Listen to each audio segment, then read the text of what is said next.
یہ لوگوں نے تو باتیں بنائی ہوئی ہیں، لوگ کہتے ہیں جی کاروبار میں جب تک جھوٹ نہ بولیں کام نہیں چلتا، بالکل خلاف ہے، اور اصل اللہ تبارک و تعالیٰ پر توکل نہیں ہے ہمارا۔ من یتق اللہ فہو حسبہ، جو اللہ پہ توکل کرے اللہ اسے کافی ہوتا ہے۔ بس طاقت ہے، میں تو بس تمہاری اصلاح چاہتا ہوں، میں جو تمہیں ان باتوں کا حکم دے رہا ہوں کہ اللہ کی عبادت کرو اور اخلاقی خرابیوں سے بچو، میرا مقصد تمہاری اصلاح ہے۔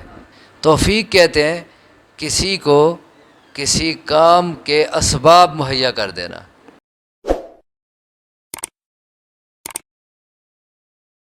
الحمد للہ رب العالمین والصلاة والسلام علی سید الانبیاء وخاتم النبیین۔ اعوذ باللہ من الشیطان الرجیم، بسم اللہ الرحمن الرحیم۔ سورۃ ہود آیت نمبر 88 سے، قال یا قومی، کہا انہوں نے اے میری قوم، ارأیتم بتلاؤ، ان کنتم علی بینۃ من ربی، اگر ہوں میں واضح دلیل پر اپنے رب کی طرف سے، ورزقنی منہ رزقا حسنا، اور رزق دیا ہے اس نے مجھے اپنی طرف سے رزق اچھا۔ قوم نے حضرت شعیب علیہ السلام پر جو اعتراض کیا تھا ان کی دعوت کے نتیجے میں، کے جواب میں، اور کہا تھا کہ کیا تیری نماز تجھے کہتی ہے کہ ہم اپنے بتوں کی عبادت چھوڑ دیں اور اپنے مالوں میں مرضی چھوڑ دیں؟ تو اس کے جواب میں حضرت شعیب علیہ السلام اپنی قوم سے کہہ رہے ہیں،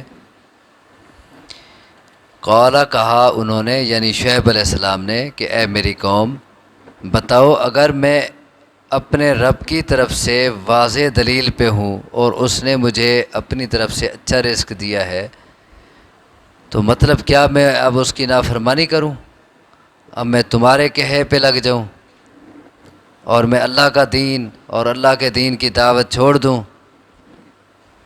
ایسا نہیں ہو سکتا۔ اب اس میں ایک بات سمجھنے کی ہے، کہا کہ اس نے رزق دیا ہے مجھے اپنی طرف سے رزق اچھا۔ قوم میں خرابی یہ تھی کہ وہ روزی کمانے میں دھوکہ کرتے تھے، ماپ تول میں کمی بیشی۔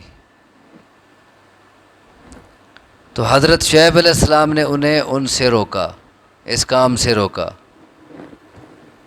اور اپنے متعلق کہا کہ دیکھو اللہ نے مجھے بھی تو رزق دیا ہے، اور مجھے رزقاً حسناً دیا ہے، اچھا رزق دیا ہے، برا رزق مجھے نہیں دیا، مجھے پاک رزق عطا کیا ہے کہ میں ایسی کمی بیشی ماپ تول میں نہیں کرتا، میں ہیرا پھیری نہیں کرتا، صداقت سے چلتا ہوں، اس کے باوجود اللہ نے مجھے رزق عطا کیا ہے۔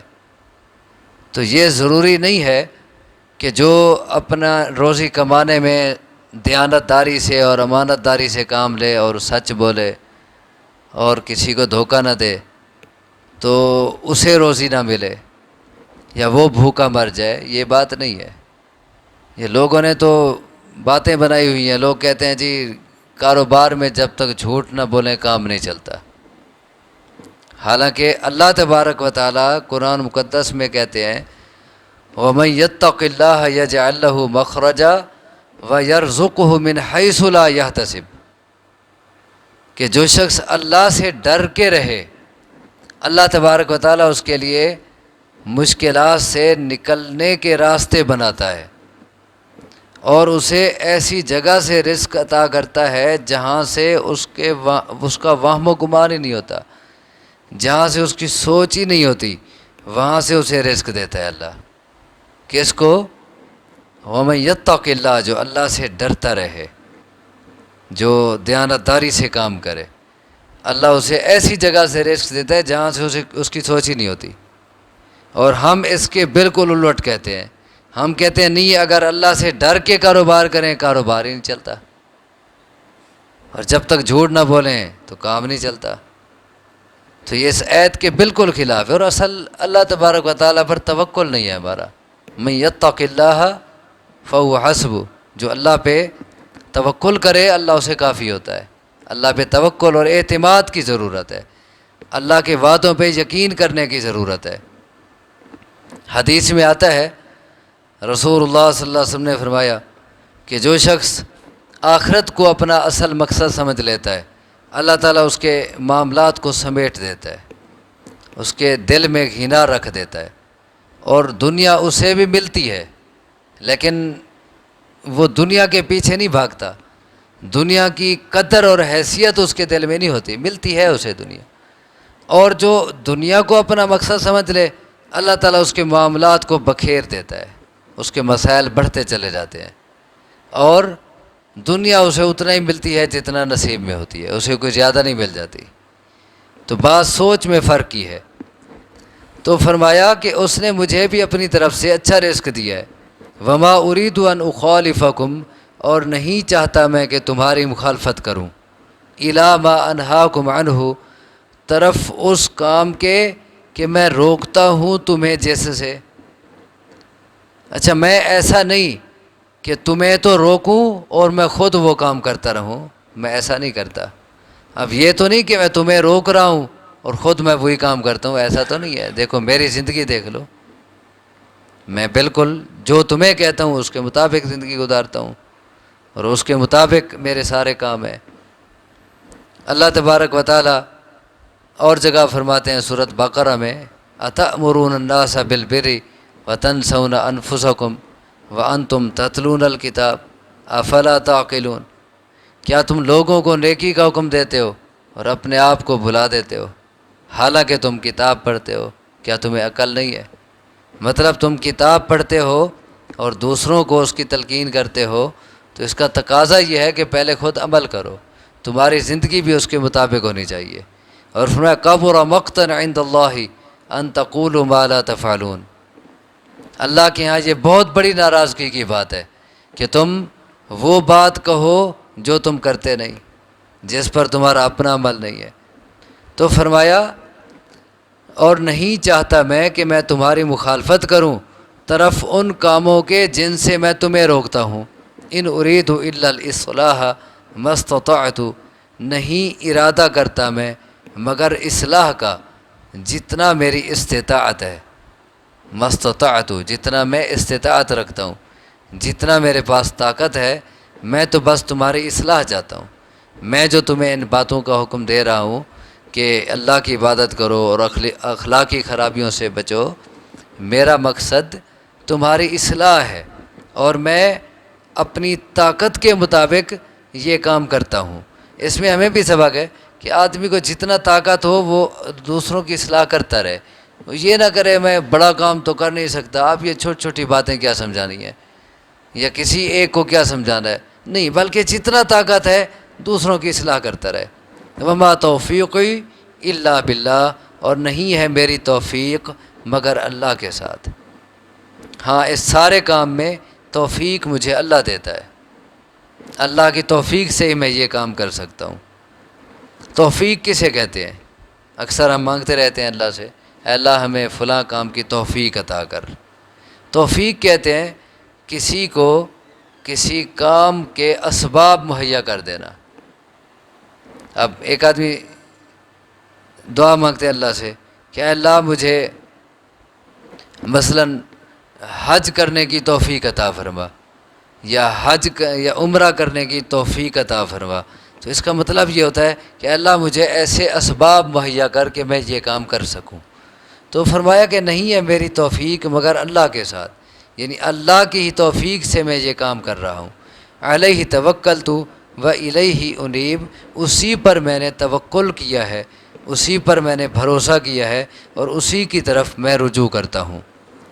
اس میں ہمارے لیے بھی سبق ہے کہ صرف اللہ پہ توکل کریں، آپ کے سارے کام درست ہو جائیں گے۔ آگے فرمایا وَيَا قَوْمِ، اور اے میری قوم، لَا يَجْرِمَنَّكُمْ، ہرگز نہ اکسائے تمہیں، شقاقی میری مخالفت، ان یصیبکم، اس بات پر کہ پہنچے تمہیں، مثل ما اصابہ، مثل اس کے جو پہنچا، کس کو؟ قوم نوح، قوم نوح کو، او قوم ہود، یا قوم ہود کو، او قوم صالح یا قوم صالح کو۔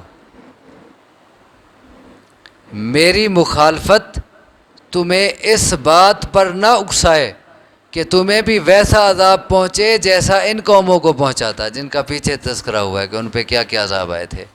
مطلب ایسا نہ ہو کہ میری مخالفت کرتے کرتے خود عذاب میں پھنس جاؤ۔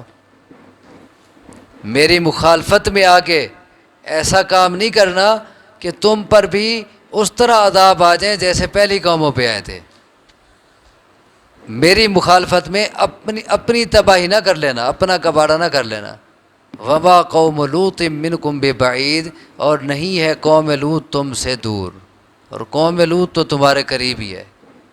وہ قومیں چلو بہت پہلے گزر چکی ہیں اور دور تھیں، اور قوم لوط تو ان کی جگہ بھی تمہارے قریب ہے اور ان کا زمانہ بھی تمہارے قریب ہے۔ وہ تو ابھی تم سے پہلے گزری ہے۔ ان کا کیا حشر ہوا تھا جب انہوں نے اپنے نبی کی مخالفت کی اور اس کی بات نہ مانی، تو کیسے وہ تباہ ہو گئے۔ تو وہ تم سے کوئی دور نہیں، ذرا ان کے علاقے دیکھ لو، ان کے کھنڈرات دیکھ لو، اور ان کا وقت بھی تمہارے قریب ہے۔ اسی لیے خیال کرو، میری مخالفت میں آ کے اپنا نقصان نہ کرو، اور نہیں ہے قوم لوط تم سے کچھ دور۔ وَاسْتَغْفِرُوا رَبَّكُمْ، اور بخشش مانگو اپنے رب سے، ثُمَّ تُوبُوا إِلَيْهِ، پھر توبہ کرو اس کی طرف۔ دو کام، اپنے رب سے بخشش مانگو اور پھر اس کے آگے توبہ کرو۔ پہلے بخشش مانگو، کس کی؟ جو پچھلے گناہ ہو گئے۔ اس کے بعد کیا کرو؟ اس کی طرف توبہ کرو، پلٹ آؤ، آئندہ کے لیے سنبھل جاؤ، پچھلے گناہوں کی معافی مانگو، اور سچی توبہ کیا ہے کہ اللہ کی طرف واپس آ جاؤ، اپنی اصلاح کر لو۔ ان ربی رحیم ودود، بے شک میرا رب نہایت رحم کرنے والا ہے، بہت محبت کرنے والا ہے۔ میرا رب تم سے محبت کرتا ہے، وہ تمہیں خود دعوت دے رہا ہے کہ بخشش مجھ سے مانگ لو اور مجھ سے توبہ کر لو، میں تمہیں معاف کر دوں گا۔ وہ تم سے محبت کرتا ہے تو تم خیال کرو، اس سے معافی مانگو۔